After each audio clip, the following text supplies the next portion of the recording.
they're either too lazy or too much of a workaholic. The Bible says work 6 days, rest the seventh. I guarantee you the Bible has more in mind for this for the Christian. 6 days work. During those 6 days, even when you've worked, set aside some time for the Lord. Spend an hour with Him per day. Spend an hour and a half, spend 2 hours with Him. Just you and Him, just focusing on Him. You're supposed to spend your entire day with Him, even when you're working. But maybe set aside some time for Him. I would suggest the earlier in the day, the better, because that way you can get off on the right foot. But set aside some time for Him. Set aside some time for your family. 2 to 3 hours. You're going to find after that you're going to need sleep. What's that? That's your rest. You can fit time for the Lord, time for your family, time for work, and time for rest, all in a 24-hour period. And you can probably even find a couple of hours in there for just some you time. You want to know how most people spend their time? All on me. Completely, just 100% on nothing but themselves. 24/7. Nothing but themselves. They eat, sleep, repeat. They just spend 24/7 on themselves. You're not managing your time very well if that's what you're doing. It's a scary thought. Time is the most precious thing that you have. It's the most valuable thing that you have, and you're wasting it. I'm not saying that to be cold or mean, but that's a waste. Spending time with God, spending time with your family, spending time working, getting some things accomplished, and then spending time resting. And I would even say having some time in there to just have some leisure time and things of that nature. Just don't spend all of your time on that. So, managing your time correctly. Life is short, so manage your time carefully and correctly. The last point I want to point out is really what I believe our verse is talking about in Proverbs 27, verse 1. He says, "Boast not thyself of tomorrow, for thou knowest not what a day may bring forth." In other words, he's saying a lot of things. For one thing, you may not be here tomorrow. That's the harshest reality about this verse. There's a lot of applications to this verse, but that's probably the hardest one. You're not guaranteed to be on this planet tomorrow. So don't boast about what you're going to do tomorrow. Boast not thyself of tomorrow. You don't know if you're going to get to do that or not. Maybe it's not exactly that extreme, but maybe I tell my wife, "Well, honey, I'm going to drive to the store tomorrow." And then tomorrow on my way to the store, I have a wreck. No one gets hurt, but the vehicle's totaled and I can't go to the store. Guess what? I was wrong. I didn't do what I said I was going to do tomorrow. This verse is telling us not to get ahead of ourselves. Boast not thyself of tomorrow, for thou knowest not what a day may bring forth. Let me read you Matthew chapter 6 again. Another verse from Matthew chapter 6. Part of Jesus' Sermon on the Mount. Listen to this. He says, "Take therefore no thought for the morrow shall take thought for the things of itself." I do not believe that Jesus is teaching us to never think about tomorrow. In fact, he tells us to think about heaven all the time. I don't think he's telling us to not plan. In fact, we're told to manage our time wisely. If you're going to manage your time wisely, you have to plan. You have to. If you're going to manage your money correctly, you have to plan. We call it a budget. You have to plan. What he's saying is, don't worry. Don't get caught up in worry about tomorrow. He says, because sufficient unto the day is the evil thereof. You got enough to think about today. He's in this whole passage, he's saying, don't worry. Don't worry. Here's the thing about tomorrow. I'm not in control of it. That's the third truth I want to bring out. First of all, our time is short. Second of all, we should manage our time as best we possibly can. Because the third point is, we're not in control of it, ultimately. Oh, we're to manage it as best as we can. We're to plan and things like that. But here's the thing. Your plans oftentimes are going to fall through. Don't lose your mind over it. Don't worry about it. Change your plans. Be flexible. That's a whole other thought for another time. So first of all, our time is short. Second of all, manage your time correctly. Third of all, ultimately, we're not in charge of our time. Ultimately, we're not in control of this thing. We can't boast ourselves of tomorrow, for we don't know what a day may bring forth. We don't know about tomorrow. I tell you, I had a bunch of plans for our church in March and April, and we had a missions conference planned. I had a guest preacher that was going to come for the Easter Sunday. I mean, we had lots of plans and all that. Nothing wrong with plans. Nothing wrong with plans. In fact, you should have plans. But ultimately, we are not in control. Ultimately, we don't get to say that this is definitely how it's going to happen. We don't know that. We don't know that. I can't tell you what a day may bring forth. There's another place that talks about this over in James. Let me see. I think I made a note of it. Yeah, let's turn over to James really quick and listen to how he describes it. Turn to the book of James.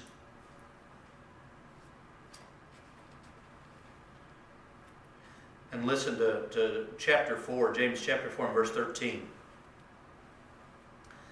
He says, "Go to now, ye that say, today or tomorrow we will go into such a city and continue there a year and buy and sell and get gain.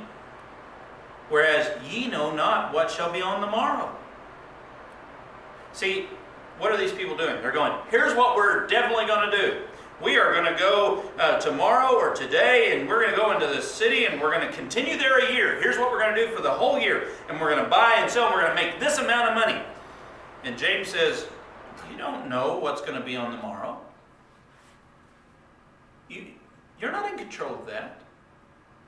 Oh, you can plan, that's fine. But you're ultimately not in charge. He says this, "For what is your life? It is even a vapor that appeareth for a little time and then vanisheth away." In other words, we're nothing. As far as being in control of this thing, God is everything. And He's in control of all of it. Here's what he tells us what we should say in verse 15. Listen to this. "For that ye ought to say, if the Lord will, we shall live and do this or that." And that is just amazing. The observation, James, he's not saying that we should say special words. He's saying this should be more of our outlook on things. This should be our mindset. This should be how we view life. Think about this. He's saying, look, those of you who think you're going to plan your whole life and everything's going to go exactly according to your plan, forget that. James has said, you can throw that idea away. Now, what people want to do is go, okay, well, I'll never plan anything. No, that's the other extreme. Again, this has to do with biblical balance. You're getting into another extreme there where you're saying, well, since my plans aren't ever going to work out, then I'm just not going to plan. That's another form of rebellion. God has told you to make plans. He's told you to prayerfully make plans. He's told you to seek His will on things. He's also told you to be flexible if He decides to change your plans. And so, either way, you're kind of rebelling. Because you're going, well, if my plans aren't going to work out, then I'm just not going to plan. Well, that's a rebellious attitude to have. But so is this one. I'm going to definitely do this for the next year, and this is definitely how it's going to go. This is definitely how much money I'm going to make. James said, you're still rebelling. You're still in that rebellious mindset. Listen, verse 15. Here's what you ought to say. If the Lord will. In other words, we say it like this, Lord willing. People tell me all the time, and I think of this passage every time we say it, well, I'll see you tomorrow. My first thought is, Lord willing. I mean, I'm telling you, I don't think anyone ever says it to me, and I don't think about that. I think about this passage all the time. Lord willing. Well, if the Lord will, I'll be alive tomorrow. It says, we shall live and do this or that. Lord willing. Because it's the acknowledgement. It's the acknowledgement. Here's what it is. You're acknowledging that you are not in control. Very important to realize that ultimately we're not in control. There was another man that wasn't in control of things, but he thought he was in control of things. Jesus talked about him. He had his barns full. And they were so full that he was going to build bigger barns. Because he thought he was going to be alive the next day. And Jesus said, thou fool, today thy soul is required of thee. Oh, it hurts me to think so many people are in that mindset. They think they're in control. See, everything we see is wrong. We think that our life is long. It's not. It's short. We think that we can be flippant with our time.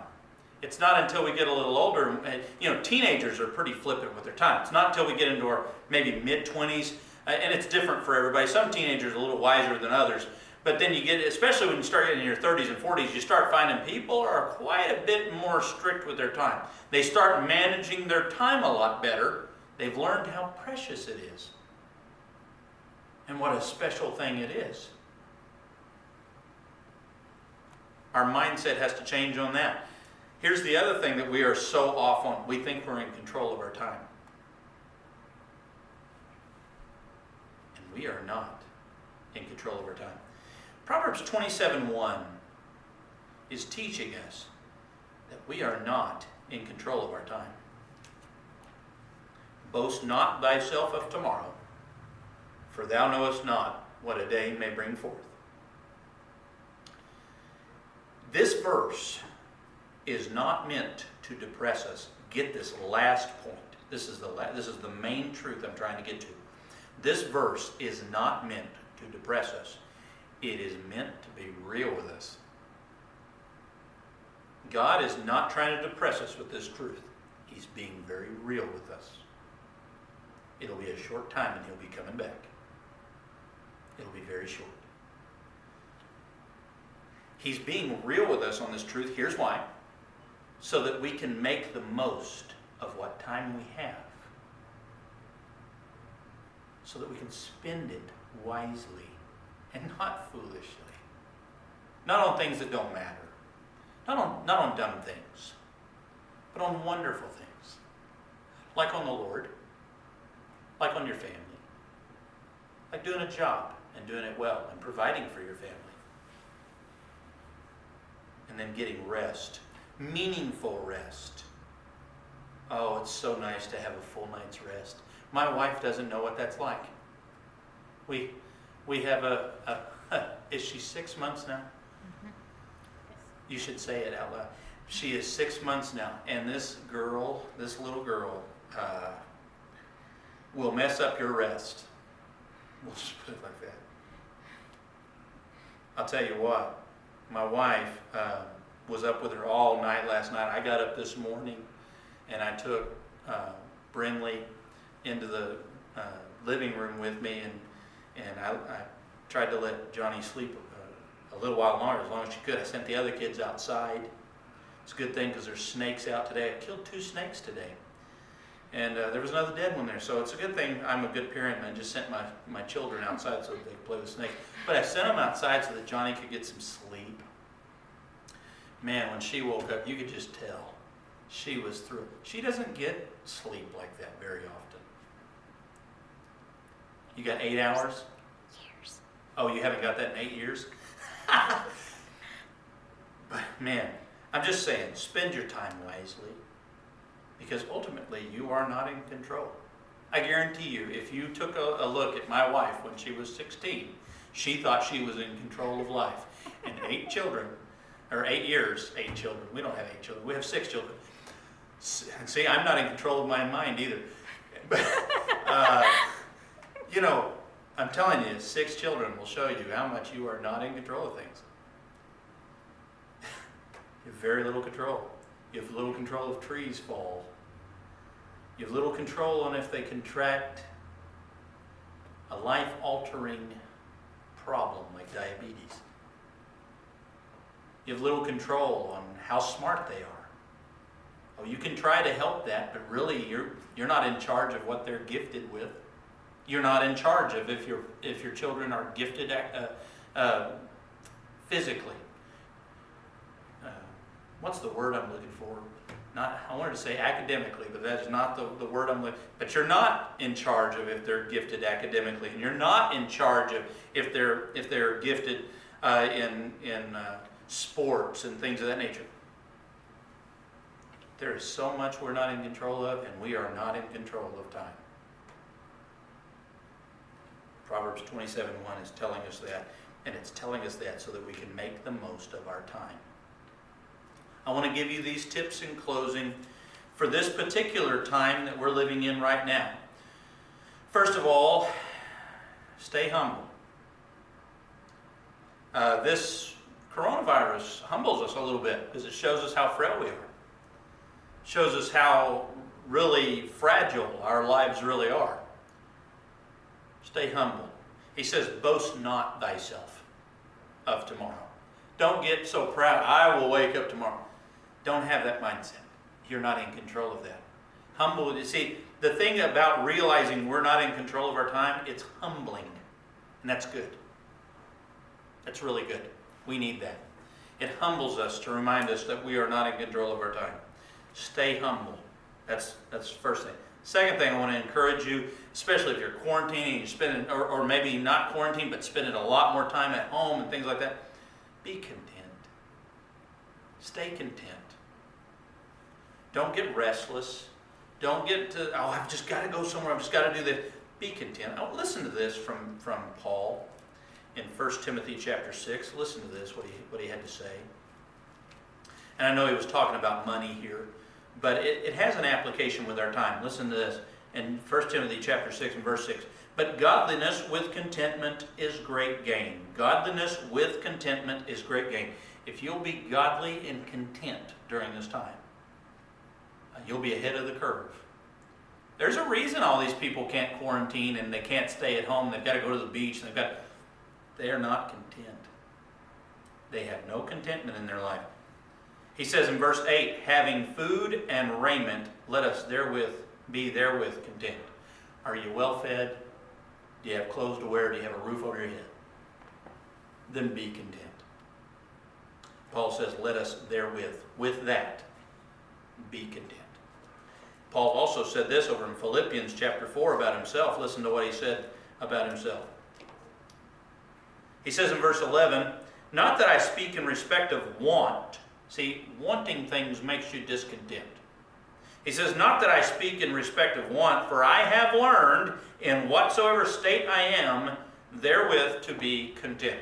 If you're stuck at home, if you're stuck around family, if you're stuck around your spouse and you're not used to spending time around them, oh boy.